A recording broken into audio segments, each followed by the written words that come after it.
What's going on, everybody? Welcome back to Super Nerds. Totally not Alfarius. I'm Shazam. And what are we talking about today? Today, we're going to be talking about doors Falcon and the Winter Soldier may have kicked open for the future of the MCU. If you're familiar with the channel, we did that for WandaVision. Check that video out in the links in the description below. As the channel's resident cynic, I was kind of disappointed with the lack of Zemo, but partially because Daniel Bruhl's a fantastic freaking actor. So fucking good. But at the same time of being disappointed, I'd rather them underuse somebody who's really good than to saturate him on the screen and eventually make a really good character kind of comic relief. Moving on to all of the awesome possibilities kicked open for the MCU. Miss Hydra. Valerie Contessa de la Fonte, or something like that. Also known as Elaine. Yes. From Seinfeld. Furthering our theory that Jason Alexander needs to be Uncle Ben in a flashback. It would be perfect. It would be perfect. It would be absolutely perfect.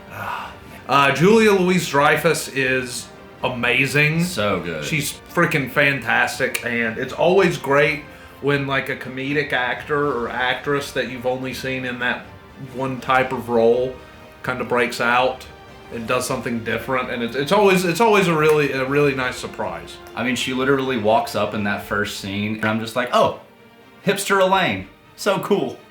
I was geeking out before she opened her mouth. Super excited about having Miss Hydra in.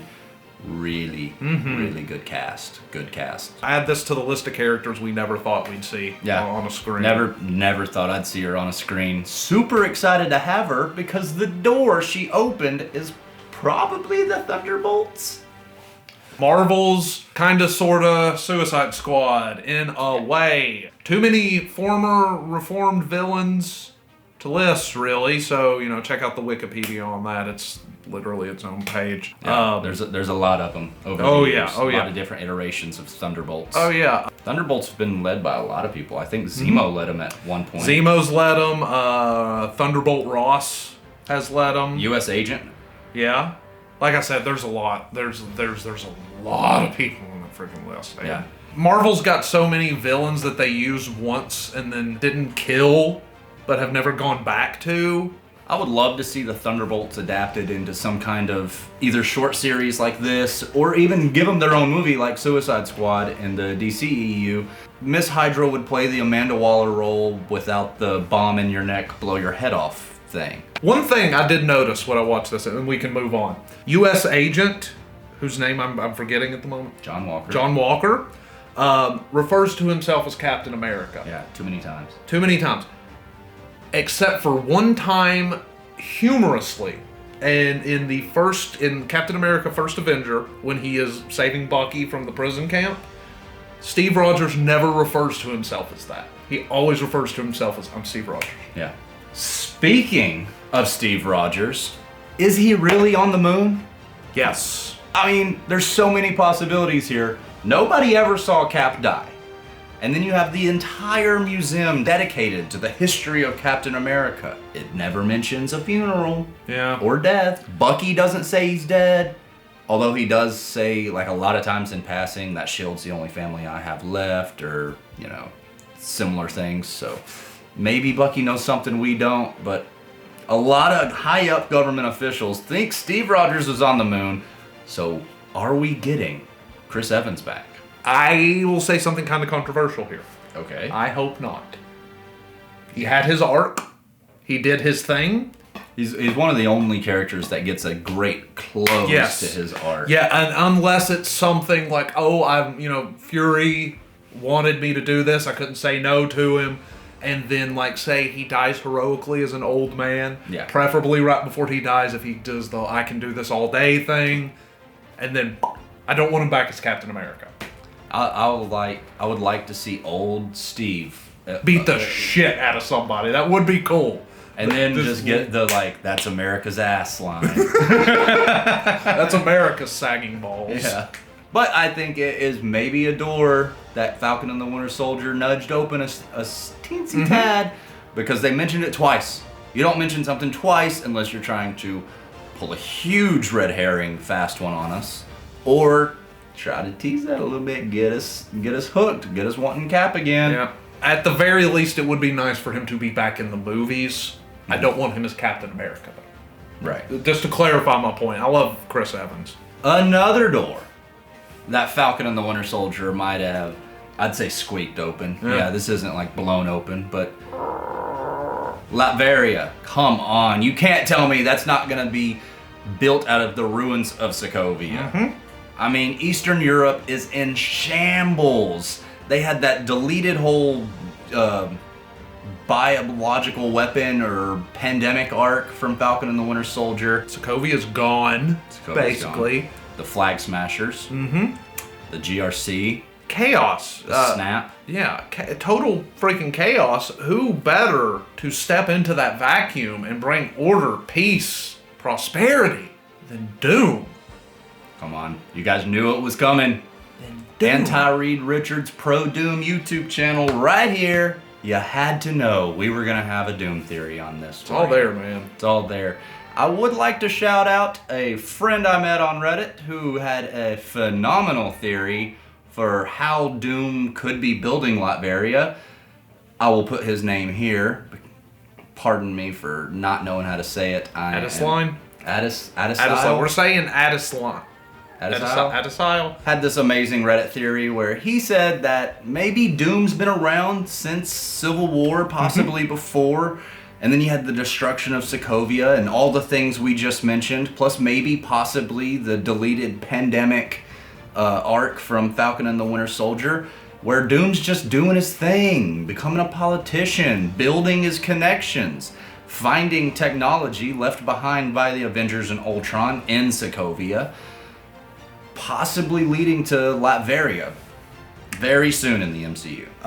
Yeah, no, that's really good. Shout out to username Adisline. If I say it 100 times, I'll get it right. You get 2 internet points for that.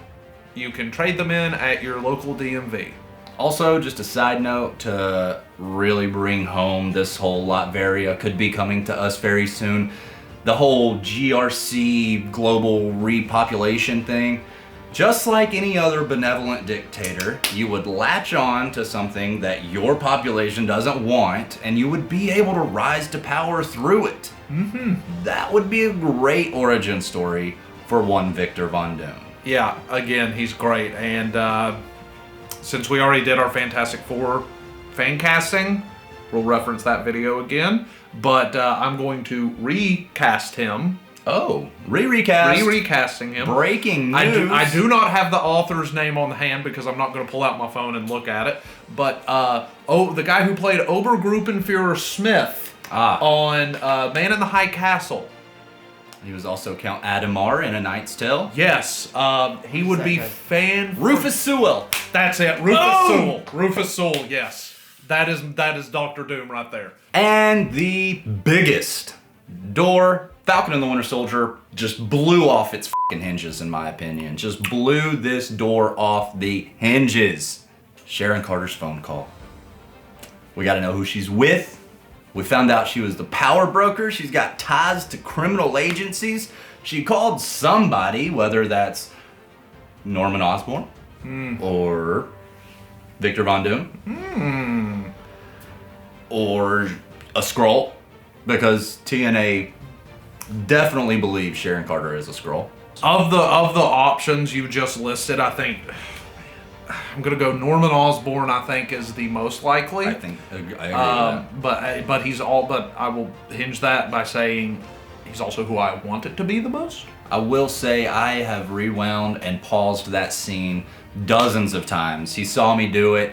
There are two letters on that phone when she pulls it up to make that phone call. Could that be the letters DR? N-O? Or N-O? Who knows?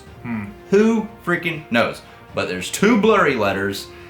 I think I'm going with the Norman Osborn thing. Those pumpkin bomb, acid, smoke bomb things look identical to pumpkin bombs. I'm going to go ahead and call it too. He's going to buy the old Avengers Tower. Sharon Carter also mentions how she has access to government secrets along with all the technology we were just mentioning for Norman Osborn. Yeah. Government secrets like, is Cap on the fucking moon? Where are all these villains that I can use to build the Thunderbolts? Yeah. Ooh, having Sharon Carter do like a villainous turn would be awesome. Yeah, good heel turn. Yeah. Not since Hogan at Bash at the Beach 1996 would America be in such shambles. So true, brother. Hulk Hogan, you can go to hell. Ric Flair's better. Woo! Has been. Well, that'll pretty much do it for us. Those were some doors. Falcon and the Winter Soldier kicked off the hinges for the MCU. Probably going to do another one of this once the Loki show comes out, which I think got pushed back till next month. I think it was also already supposed to be out. Yeah, that's good though. I needed a break for now. Yeah, that's fine. Too much Marvel. Yeah. Be sure to let us know in the comments any other TV shows or movies you want us to do possibilities for the MCU's future, or if you want us to start talking about the DCEU. We did just watch Zack Snyder's 4-hour-long cut of Justice League. I was a huge fan. And on that positive note, I've been Shazam. I'm not Alfarius. Be sure to leave us a like, subscribe for more super nerdy content just like this. And until next time, bye!